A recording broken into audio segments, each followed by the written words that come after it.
Juana Barraza's transformation into La Mataviejitas started in her early childhood.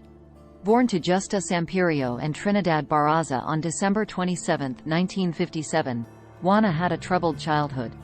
Her mother was only 13 when she was born and her father was not in the picture, often leaving Justa for long stretches because of his work as a truck driver, according to an El Universal article translated from Spanish. Eventually, Justa grew tired of waiting around and left Trinidad, taking Juana with her when she was only a few months old. Juana alleged that her mom later gave her away, when she was only 13 years old, to a man who held her captive and raped her, according to Cervantes' The Little Old Lady Killer.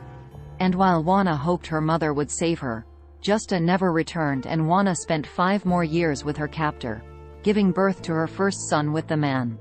Her mother's abandonment during her teen years would later become Juana's justification for the murders, with the serial killer telling investigators, "I hated old women because my mom mistreated me. She always cursed me. She gave me away to an old man and I was abused," according to a 2016 video from Azteca Noticias. Though Trinidad had not seen Justa or Juana in years, he told El Universal that he never knew Juana's mother to be an alcoholic.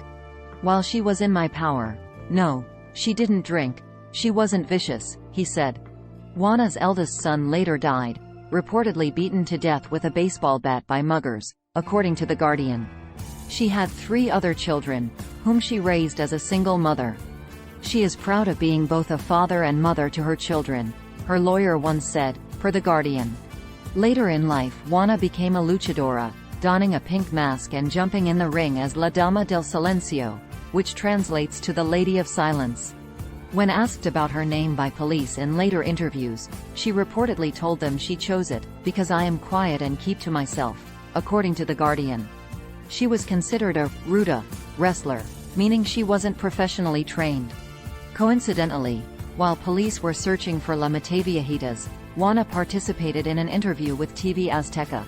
The interviewer asked her about her fighting style, to which Juana smiled and said, "Ruda to my core." When she wasn't wrestling in the amateur circuit, Juana sold popcorn.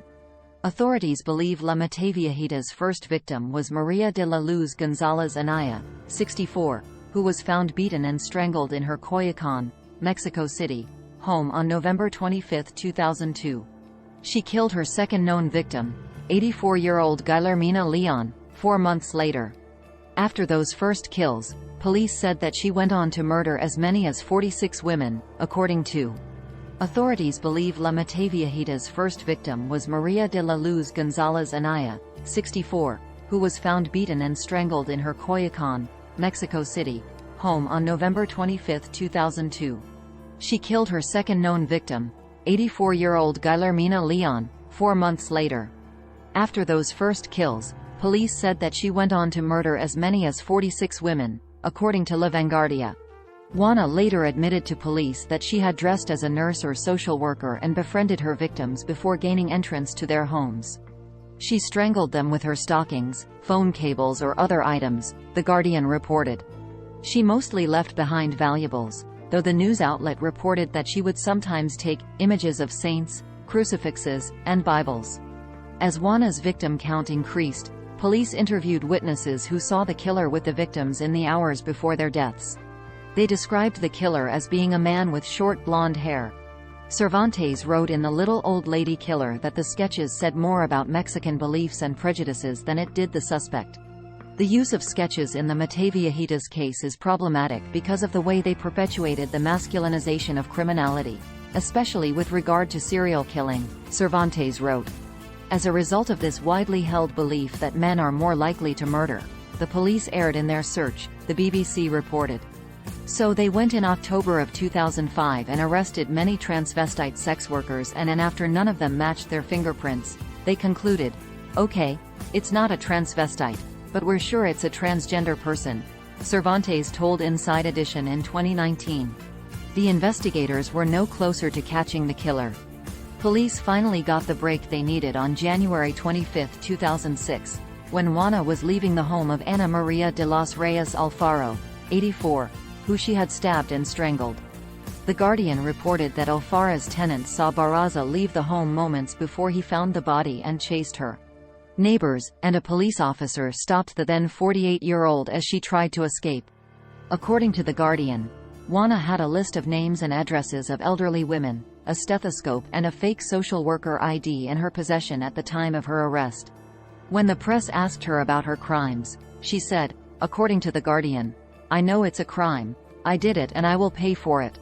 But just because I'm going to pay for it, that doesn't mean they're going to hang all the other crimes on me." With all due respect to the authorities, there are several of us involved in extortion and killing people. So why don't the police go after the others too? Prosecutors said that 10 fingerprints taken from the crime scenes matched Juana, but she continued to deny involvement in the killings. "I only killed one little old lady. Not the others," she said during her trial, according to The Guardian. "It isn't right to pin the others on me." She was sentenced to 759 years in prison for the deaths of 11 elderly women in April 2008.